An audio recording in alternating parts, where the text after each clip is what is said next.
BJP ಶಾಸಕ ಬಸನಗೌಡ ಪಾಟೀಲ್ ಯತ್ನಾಳ್ರ ಸಕ್ಕರೆ ಕಾರ್ಖಾನೆ ವಿರುದ್ಧ ಸರ್ಕಾರ ಸಮರ ಮುಂದುವರೆದಿದೆ.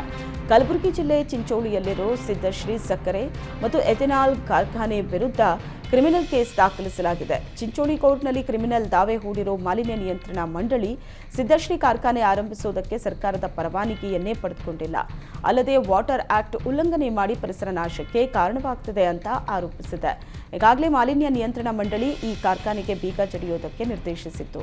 ಆದರೆ ಬಸನಗೌಡ ಯತ್ನಾಳ್ ತಡೆಯಾಜ್ಞೆ ತಂದಿದ್ದಾರೆ. ಬಾಡಿಗೆ ಮನೆಯಲ್ಲಿ ವಾಸಿಸೋ ಗೃಹಜ್ಯೋತಿ ಬಳಕೆದಾರರಿಗೆ ಸರ್ಕಾರ ಗುಡ್ ನ್ಯೂಸ್ ನೀಡಿದೆ. ಇನ್ಮುಂದೆ ಮನೆ ಬದಲಾಯಿಸಿದ್ರೂ ಸುಲಭವಾಗಿ ಗೃಹಜ್ಯೋತಿ ಲಾಭ ಪಡೆಯಬಹುದು. ಬಾಡಿಗೆ ಮನೆಗಳಲ್ಲಿ ವಾಸಿಸೋರಿಗೆ ಅನುಕೂಲವಾಗುವಂತೆ ಯೋಜನೆಯಲ್ಲಿ ಬದಲಾವಣೆ ತರಲಾಗಿದೆ. ಬಾಡಿಗೆದಾರರು ಉಚಿತ ವಿದ್ಯುತ್ಗೆ ಆಧಾರ್ ನಂಬರ್ ನೀಡಿ ನೋಂದಣಿ ಮಾಡಿಸುತ್ತಾರೆ. ಮನೆಯನ್ನ ಖಾಲಿ ಮಾಡುವಾಗ ಹಳೆ ಮನೆ ನೋಂದಣಿ ರದ್ದುಗೊಳಿಸುವುದಕ್ಕೆ ಪರದಾಡಬೇಕಿತ್ತು. ಹಳೆ ನೋಂದಣಿ ರದ್ದು ಮಾಡೋದಕ್ಕೆ ಕಚೇರಿಯಿಂದ ಕಚೇರಿಗೆ ಅಲಿಬೇಕಾಗಿತ್ತು. ಈಗ ಸೇವಾ ಸಿಂಧು ಪೋರ್ಟಲ್ ಮೂಲಕವೇ ನೋಂದಣಿ ರದ್ದು ಮಾಡಲು ಅವಕಾಶ ನೀಡಲಾಗಿದೆ.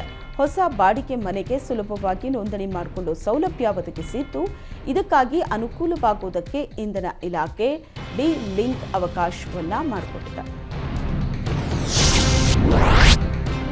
ಆಸ್ತಿ ತೆರಿಗೆ ಬಾಕಿ ಉಳಿಸಿಕೊಂಡವರಿಗೆ ಪಾಲಿಕೆಯಿಂದ ಸಿಹಿ ಸುದ್ದಿ ಸಿಕ್ಕಿದೆ. ವರ್ಷ ಮುಗಿದ್ರೂ ತೆರಿಗೆ ಪಾವತಿಸದೆ ಮೀನಾಮೇಷ ಎಣಿಸ್ತಾ ಇರೋ ತೆರಿಗೆದಾರರಿಗೆ ಬಿಬಿಎಂಪಿ ಬಿಗ್ ಆಫರ್ ನೀಡಿದೆ. ಬಾಕಿ ಆಸ್ತಿ ತೆರಿಗೆ ಕಟ್ಟದ ಮಾಲೀಕರಿಗೆ ಶೇಕಡಾ 50% ತೆರಿಗೆ ಆಫರ್ ನೀಡಿದ್ದು, ನೋಟಿಸ್ ಪಡೆದ ತೆರಿಗೆದಾರರು ಅರ್ಧದಷ್ಟು ತೆರಿಗೆ ಪಾವತಿಸುವಂತೆ ಸೂಚನೆ ನೀಡಿದೆ. ಸರ್ಕಾರ ಆಸ್ತಿ ತೆರಿಗೆ ಸಂಗ್ರಹದಲ್ಲಿ ತಿದ್ದುಪಡಿ ಮಾಡಿದರೆ ಅರ್ಧದಷ್ಟು ತೆರಿಗೆ ವಿನಾಯಿತಿ ಸಾಧ್ಯತೆ ಇದ್ದು, ಸದ್ಯ ಬಾಕಿ ಇರೋ ತೆರಿಗೆಯಲ್ಲಿ ಅರ್ಧದಷ್ಟು ತೆರಿಗೆ ಪಾವತಿ ಮಾಡಿ ಅಪೀಲು ಸಲ್ಲಿಸಿದವರಿಗೆ ಮಾತ್ರ ತೆರಿಗೆ ವಿನಾಯಿತಿ ನೀಡಲಾಗುತ್ತಿದೆ. ರಾಜ್ಯ ಕಾಂಗ್ರೆಸ್ ಸರ್ಕಾರದ ವಿರುದ್ಧ ಧಾರವಾಡದಲ್ಲಿ ಬಿಜೆಪಿ ಯುವ ಮುಖಂಡ ಪ್ರಮೋದ್ ಕಾರಕೂನ ಏಕಾಂಗಿಯಾಗಿ ಪ್ರತಿಭಟನೆ ನಡೆಸಿ ಗಮನ ಸೆಳೆದಿದ್ದಾರೆ. ಧಾರವಾಡ ಜಿಲ್ಲಾಧಿಕಾರಿ ಕಚೇರಿ ಎದುರು 3 ಪ್ರಶ್ನೆಗಳ ಬೋರ್ಡ್ ಅನ್ನು ಹಿಡಿದು ಪ್ರಮೋದ್ ರಾಜ್ಯ ಸರ್ಕಾರಕ್ಕೆ 3 ಪ್ರಶ್ನೆಗಳನ್ನು ಕೇಳಿದ್ದಾರೆ. ಆ ಪ್ರಶ್ನೆಗಳಿಗೆ ಸರ್ಕಾರದಿಂದ ಉತ್ತರ ಬರಲೇಬೇಕು ಅಂತ ಏಕಾಂಗಿಯಾಗಿ ಪ್ರತಿಭಟನೆ ನಡೆಸಿದ್ದಾರೆ. ಗ್ಯಾರಂಟಿ ಘೋಷಣೆ ನಂತರ ರಾಜ್ಯದ ಖಜಾನೆಯಲ್ಲಿ ಎಷ್ಟು ಪೈಸೆ ಉಳಿದಿದೆ, ತೆರಿಗೆ ಹಣದಲ್ಲಿ ಗ್ಯಾರಂಟಿ ಕೊಟ್ಟು ಜನರನ್ನ ಹೆದರಿಸೋದು ಯಾಕೆ ಮತ್ತು ಕೇಂದ್ರ ಸರ್ಕಾರವನ್ನ ದೂರೋದು ಎಷ್ಟು ಸರಿ, ಕಾಂಗ್ರೆಸ್ ನಾಯಕರಿಗೆ ಅಖಂಡ ಭಾರತದ ಬಗ್ಗೆ ದ್ವೇಷ ಯಾಕೆ ಹಾಗೂ ದೇಶವನ್ನ ಒಡೆಯೋ ಮಾತು ಹಾಗೂ ಕೃತಿ ಇವರಿಗೆ ಸಹಜವೇ ಅನ್ನೋ 3 ಪ್ರಶ್ನೆಗಳ ಫಲಕವನ್ನ ಹಿಡಿದು ಪ್ರಮೋದ್ ಕಾರಕೂನ ಏಕಾಂಗಿಯಾಗಿ ಪ್ರತಿಭಟನೆ ನಡೆಸಿದರು. ವಿವಿಧ ಬೇಡಿಕೆಗಳ ಈಡೇರಿಕೆಗೆ ಆಗ್ರಹಿಸಿ ಬಾದಾಮಿ ಅಭಿವೃದ್ಧಿ ಹೋರಾಟ ಸಮಿತಿ ಸದಸ್ಯರು ಪುರಸಭೆ ಕಾರ್ಯಾಲಯದ ಮುಂದೆ ಅನಿರ್ದಿಷ್ಟಾವಧಿ ಹೋರಾಟ ಕೈಗೊಂಡಿದ್ದಾರೆ. ಬಾದಾಮಿ ಪುರಸಭೆ ಕಾರ್ಯಾಲಯದ ಮುಂಭಾಗವೇ ಕುಳಿತ ಬಾದಾಮಿ ಅಭಿವೃದ್ಧಿ ಹೋರಾಟ ಸಮಿತಿ ಸದಸ್ಯರು ಚಾಲುಕ್ಯರ ರಾಜಧಾನಿ ಬಾದಾಮಿ ಪಟ್ಟಣದಲ್ಲಿ ಯಾವುದೇ ಅಭಿವೃದ್ಧಿ ಕೆಲಸ ನಡೀತಾ ಇಲ್ಲ, ಜೊತೆಗೆ ಜನಸಾಮಾನ್ಯರ ಕೆಲಸಗಳೂ ಆಗ್ತಿಲ್ಲ. ಬಾದಾಮಿ ಪಟ್ಟಣದಲ್ಲಿ ಈಗಾಗಲೇ ಪ್ರತಿಷ್ಠಾಪನೆ ಆಗಬೇಕಾಗಿದ್ದ ದಕ್ಷಿಣ ಪತೇಶ್ವರ ಬಿರುದು ಪಡೆದುಕೊಂಡಿದ್ದ ಇಮ್ಮಡಿ ಪುಲಕೇಶಿಯ ಮೂರ್ತಿ ತಯಾರಾಗಿದ್ದರೂ ಇದುವರೆಗೂ ಪ್ರತಿಷ್ಠಾಪನೆ ಆಗಿಲ್ಲ. ಇದಲ್ಲದೆ ಬಸವೇಶ್ವರ ಮೂರ್ತಿಯೂ ರೆಡಿ ಇದ್ರೂ ಅಧಿಕಾರಿಗಳು ಅವುಗಳನ್ನು ಗುರುತಿಸಲ್ಪಟ್ಟ ಜಾಗದಲ್ಲಿ ಇರಿಸದೆ ಕಾಲಹರಣ ಮಾಡುತ್ತಿದ್ದಾರೆ. ಹೀಗಾಗಿ ಕೂಡಲೇ ಬೇಡಿಕೆಗಳನ್ನು ಈಡೇರಿಸಬೇಕು, ಇಲ್ಲವಾದಲ್ಲಿ ಹೋರಾಟ ತೀವ್ರಗೊಳಿಸಲಾಗುವುದು ಅಂತ ಎಚ್ಚರಿಕೆ ನೀಡಿದರು.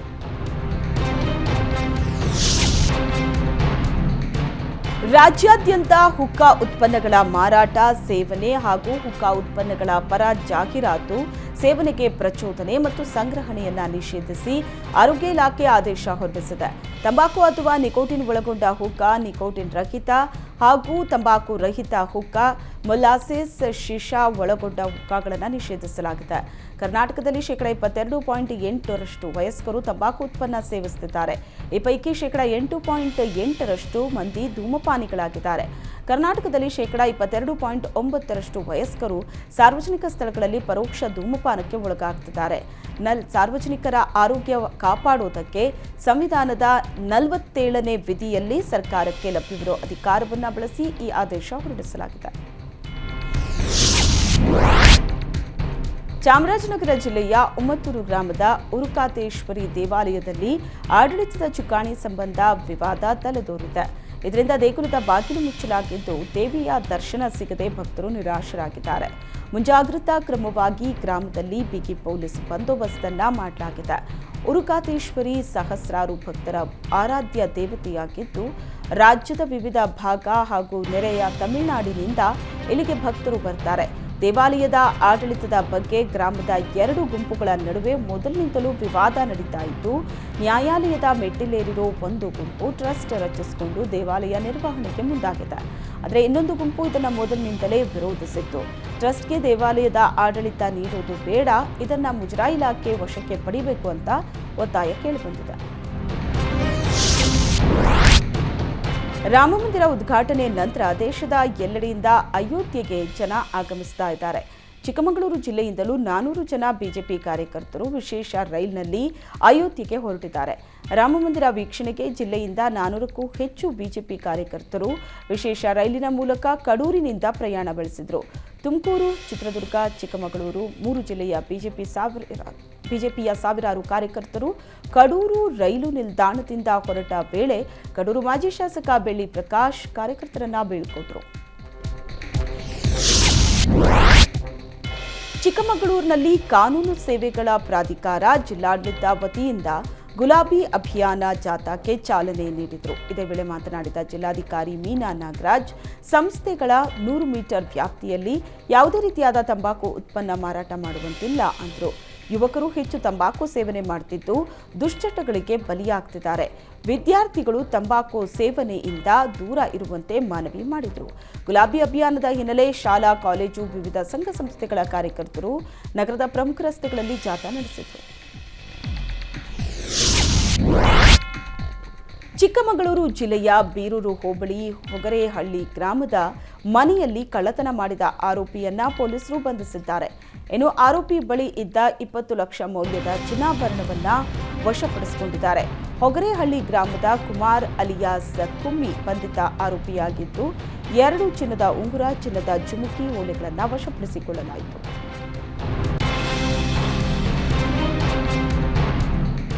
ಬೇಸಿಗೆ ಮುಂಚೆಯೇ ರಾಜ್ಯದಲ್ಲಿ ಜಲಕ್ಷಾಮ ಎದುರಾಗಿದೆ.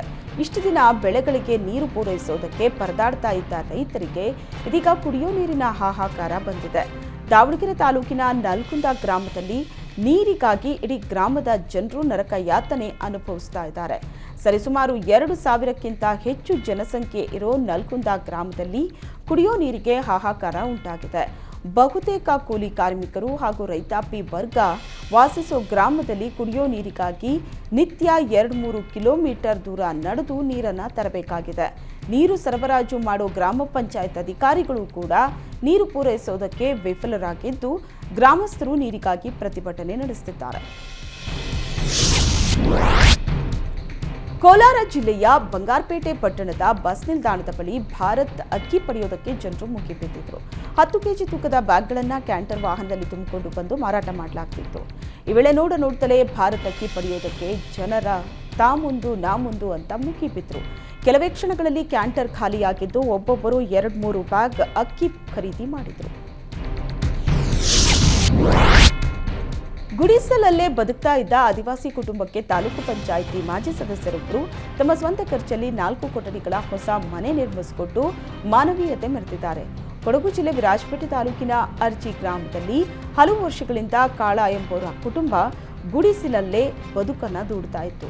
ಇದನ್ನು ಗಮನಿಸಿದ್ದ ತಾಲೂಕು ಪಂಚಾಯಿತಿ ಮಾಜಿ ಸದಸ್ಯ BM ಗಣೇಶ್ ಅನ್ನೋರು ಮನೆ ನಿರ್ಮಿಸಿಕೊಟ್ಟಿದ್ದಾರೆ. ಮನೆಯ ಕಾಮಗಾರಿ ಪೂರ್ಣಗೊಂಡ ಹಿನ್ನೆಲೆ ಗಣೇಶ್ ಗೃಹ ಪ್ರವೇಶ ಮಾಡಿ ಪೂಜೆ ಸಲ್ಲಿಸಿ ಬಳಿಕ ಮನೆಯನ್ನ ಬಡ ಕುಟುಂಬಕ್ಕೆ ಹಸ್ತಾಂತರಿಸಿದ್ದಾರೆ.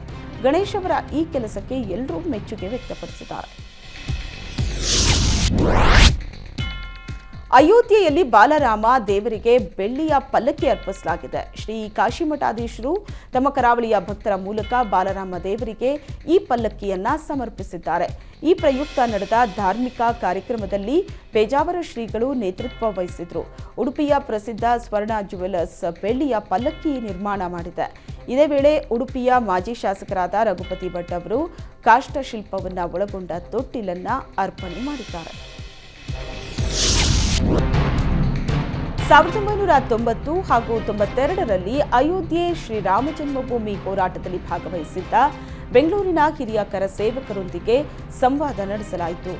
ಚಾಮರಾಜಪೇಟೆಯ ಕೇಶವ ಶಿಲ್ಪದಲ್ಲಿ ನಡೆದ ಸಂವಾದದಲ್ಲಿ ಹಲವು ಹಿರಿಯ ಕರ ಸೇವಕರು ಭಾಗವಹಿಸಿದರು. ಸಂವಾದ ಕಾರ್ಯಕ್ರಮದಲ್ಲಿ ರಾಷ್ಟ್ರೀಯ ಸ್ವಯಂ ಸೇವಕ ಸಂಘದ ಕ್ಷೇತ್ರೀಯ ಪ್ರಚಾರಕ ಸುಧೀರ್ ಮಾತನಾಡಿದರು. ಹಿರಿಯರ ಕಾರ್ಯಕರ್ತರು ತಮ್ಮ ಅನುಭವಗಳನ್ನು ಹಂಚಿಕೊಂಡರು. ಕ್ಷೇತ್ರೀಯ ಸಂಘ ಚಾಲಕ ಬಿ ನಾಗರಾಜ್, ಬೆಂಗಳೂರು ಮಹಾನಗರ ಸಂಘ ಚಾಲಕ ಮಿಲಿಂದ್ ಗೋಖಲೆ ಉಪಸ್ಥಿತರಿದ್ದರು. ಕರ್ನಾಟಕ ಹೈಕೋರ್ಟ್ ಮುಖ್ಯ ನ್ಯಾಯಮೂರ್ತಿಯಾಗಿ ನೇಮಿಸಲು ಎನ್.ವಿ. ಅಂಜಾರಿಯ ಹೆಸರನ್ನ ಶಿಫಾರಸು ಮಾಡಲಾಗಿದೆ. ಹಾಲಿ ಕರ್ನಾಟಕ ಸಿಜೆ ದಿನೇಶ್ ಕುಮಾರ್ ಇದೇ ತಿಂಗಳು 24ರಂದು ನಿವೃತ್ತಿಯಾಗಲಿದ್ದಾರೆ.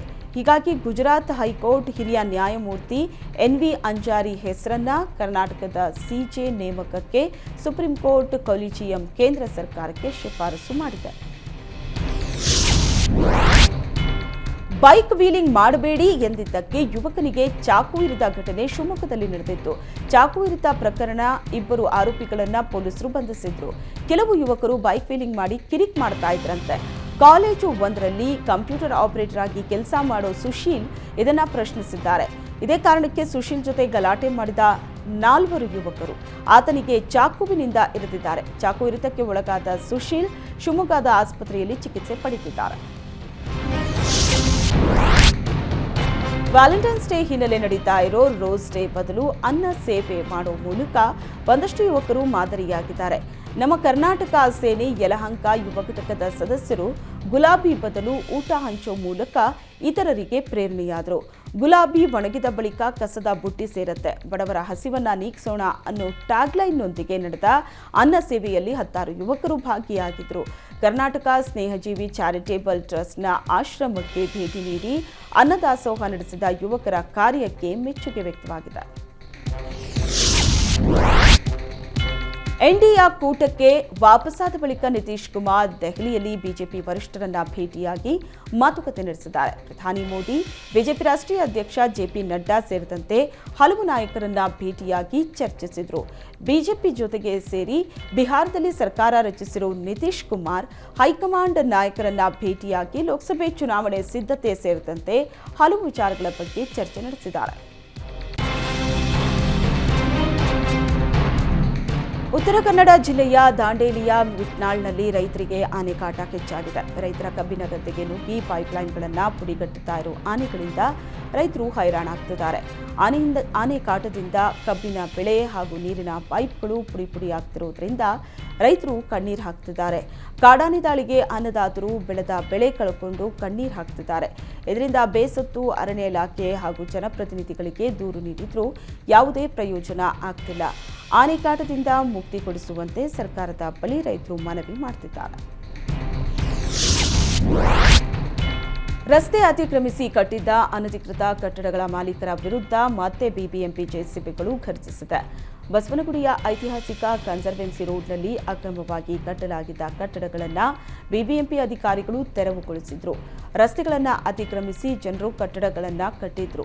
ಬಿಬಿಎಂಪಿ ಅಧಿಕಾರಿಗಳು ಈ ಅನಧಿಕೃತ ಕಟ್ಟಡಗಳನ್ನು ನೆಲಸಮ ಮಾಡುವ ಮೂಲಕ ಒತ್ತುವರಿದಾರರಿಗೆ ಬಿಸಿ ಮುಟ್ಟಿಸಿದ್ದಾರೆ.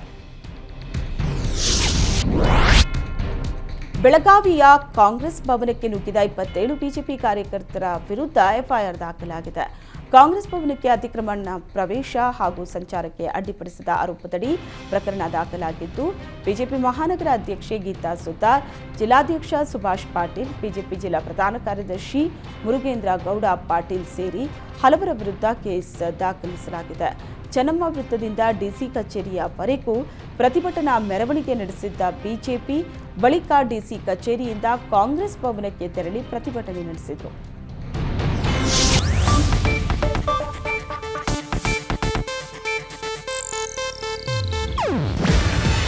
ಇದು ಏಷ್ಯಾನೆಟ್ ನ್ಯೂಸ್ ನೆಟ್ವರ್ಕ್ ಪ್ರಸ್ತುತಿ. ನೀವು ನೋಡ್ತಿದ್ದೀರಾ ಏಷ್ಯಾನೆಟ್ ಸುವರ್ಣ ನ್ಯೂಸ್.